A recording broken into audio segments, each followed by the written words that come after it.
আসসালামু আলাইকুম রহমতুল্লাহ। সুপ্রিয় সুধী, আশা করি সবাই অনেক ভালো আছেন। আমি রবিউল করিম রুবেল বলছি হেকিমি দাওয়াখানা থেকে। আজকে আলোচনা করব দ্রুত বীর্যপাত কেন হয়।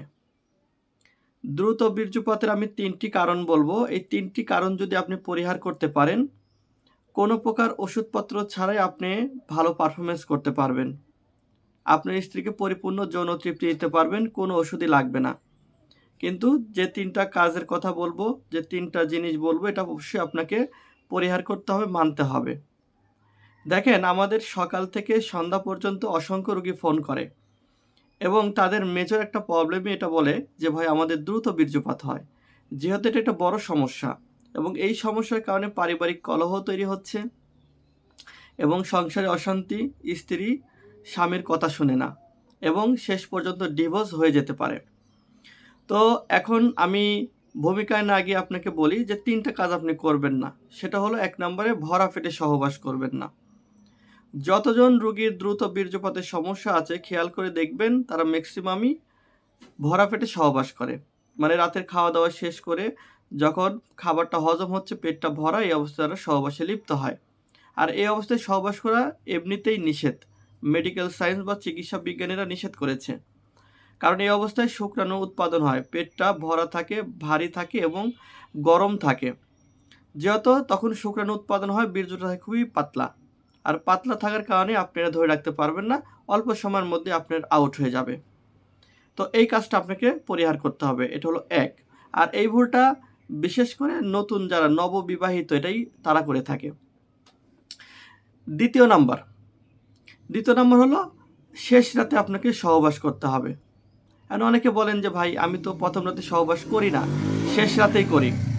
কিন্তু এখানে আপনার একটা ভুল আছে।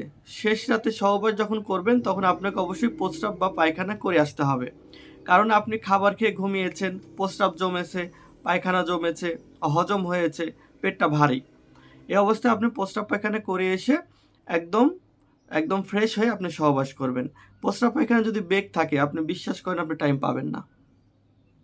এটা অনেকের সাথে মিলে যাবে আমি জানি। তো অনেকে বলতে পারেন যে ভাই আমি ভরা পেটেও সহবাস করি না, শেষ রাতেই সহবাস করি এবং প্রস্রাব পায়খানা করে এসেও সহবাস করি, কিন্তু তারপরে আমি টাইম পাচ্ছি না। এখানেও আপনি একটা ভুল আছে। আমি তো আজকে ভুল নিয়েই কথা বলতেছি, একটু মনোযোগ দিবেন। সেটা হচ্ছে, আপনার স্ত্রী তো ঘুমায় আছে বা সে পুরো অ্যাক্টিভ না, ইনঅ্যাক্টিভ। সে ঘুমিয়ে আছে, তার ভেজায় না, নিস্তেজ, এবং সেখানে গরম হয়ে আছে।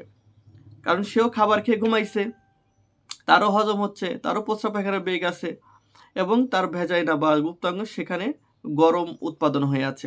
ফলে আপনি প্রস্রাব করে আসছেন, পানি খরচ করছেন, আপনারা শীতল হয়ে আছে প্যানিসটা। যখন আপনি ওখানে প্রবেশ করাবেন তখনই দেখবেন যে ওটা গরম।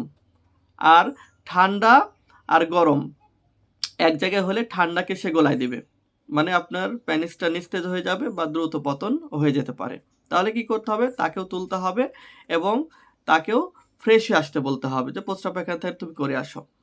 এখন দুজনে এসে মেলামেশা করবেন, দেখবেন যে আপনার একটা তৃপ্তিদায়ক সহবাস করতে পারবেন। এখন কথা হচ্ছে, অনেকে এটা বলে থাকে যে ভাই সব ঠিক আছে কিন্তু তারপরে আমি টাইম পাচ্ছি না, আমি ভরা পেটেও সহবাস করি না, শেষ রাতেই সহবাস করি, দুজনে অ্যাক্টিভ থেকেই সহবাস করি, কিন্তু টাইম পাচ্ছি না। তাহলে অবশ্যই আপনাকে চিকিৎসা নিতে হবে।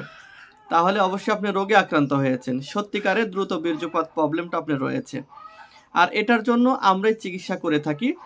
আমাদের কাছে বিভিন্ন ধরনের ভেষজ রয়েছে, প্রায় 300 রকম। যারা আমাদের ভিডিও নিয়মিত দেখেন তারা জানেন আমাদের নিজস্ব দোকান রয়েছে। আপনারা চাইলে আপনারা আমার আইডিতে গিয়ে আমাদের প্রতিষ্ঠান দেখে আসতে পারেন। তো আমরা দ্রুত বীর্যপাত রোধের এই রুগীকে 4 ধরনের ওষুধ প্রোভাইড করি। এখানে হালুয়া তৈরি করে দেওয়া হয়, বড়ি তৈরি করে দেওয়া হয়, তেল দেওয়া হয়, পাউডার দেওয়া হয়। এই 4 ধরনের ওষুধ মিলে একটা প্যাকেজ দেওয়া হয় এবং এটা একজন রোগী 1-2 মাস খেতে পারে। যখন সে 2 মাস নিয়মিত খাবে তখন নারীর থেকে আল্লাহর রহমতে রোগটা ভালো হয়ে যাবে এবং আপনি 15 থেকে 20 মিনিট পর্যন্ত সহবাস করতে পারবেন। তো যারা আমাদের ওষুধ নিতে চান, স্ক্রিনে দেওয়া নাম্বারে অবশ্যই ফোন করবেন। আর বাংলাদেশের 64 জেলায় একদম গ্রাম প্রত্যন্ত অঞ্চল পর্যন্ত আমরা হোম ডেলিভারিতে দিয়ে থাকি এবং আমাদের ওষুধগুলো আপনি ঘরে বসে থেকে অর্ডার করতে পারবেন। ঠিক আছে? তো যারা ভিডিওটি দেখলেন, যদি সামান্যতম উপকার হয়ে থাকে অবশ্যই লাইক করবেন, জনস্বার্থে শেয়ার করবেন। কারণ এই সমস্যাগুলো অনেকেরই রয়েছে, তারা সঠিক চিকিৎসা পাচ্ছে না, প্রতারিত হচ্ছে। এই জন্য ভিডিওটা যদি তারা পায়, তারা চিকিৎসা নিলে উপকৃত হবে বা পরামর্শটা মানলে রোগ ভালো হলে আপনারও সওয়াব হবে। সবাইকে ধন্যবাদ জানাচ্ছি। ভালো থাকবেন। আসসালামু আলাইকুম।